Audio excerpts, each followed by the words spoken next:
আমি চাই ও আমাকে বিয়ে করুক, আমাকে কেউ বিয়ে করবে না, কেউ না। সকল অভিযোগ অনুযোগ শেষে বিবাহের মাধ্যমে ভালোবাসার পূর্ণতা পেল ভোলার চরফ্যাশন উপজেলার দুলারহাট থানা এলাকার 13 বছরের বয়সী ভাইরাল সেই কিশোরী রুমা আক্তারের। গেল রাতে 5 লক্ষ টাকা কাবিনে রুমার সঙ্গে তার প্রেমিক মেহেদী হাসানকে বিয়ে দিয়েছেন এলাকাবাসী। দীর্ঘদিনের অবুঝ ভালোবাসার পূর্ণতা পেয়ে হাসি আর খুশিতে আত্মহারা এই কিশোরী।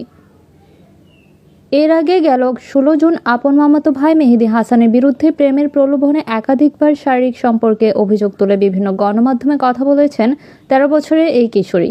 সেই প্রতিবেদন চ্যানেল ভোলায় প্রকাশ হওয়ার পর বিষয়টি নিয়ে চাঞ্চল্যের সৃষ্টি হয়। 2 দিনে প্রায় 1.5 কোটি মানুষ প্রতিবেদনটি দেখেছেন এবং নেটিজেনরা বিষয়টি নিয়ে নানা মন্তব্য শুরু করেন। কেউ কেউ আবার মেয়েটিকে বিয়ে করারও প্রস্তাব দিয়েছেন। একদিনে প্রায় 100 বিয়ের প্রস্তাব পেয়েছেন তিনি। যদিও সবার প্রস্তাব প্রত্যাখ্যান করে ভালোবাসার মানুষকে শেষ পর্যন্ত জীবনসঙ্গী করে নিয়েছেন তিনি। তবে অনেকেই প্রশ্ন তুলেছেন বাবা মায়ের সঠিক শাসনের অভাবে অপ্রাপ্ত বয়সে মেহেদী ও রুমা আক্তারের প্রেম ভালোবাসা এত দূর গড়িয়েছে।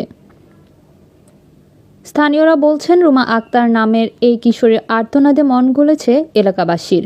সেজন্য এলাকাবাসীরা একত্রিত হয়ে 5 লক্ষ টাকা কাবিনে বাবাহারা এই মেয়েটিকে তারই ভালোবাসার মানুষ মেহেদী হাসানের সঙ্গে বিয়ে দিয়েছেন।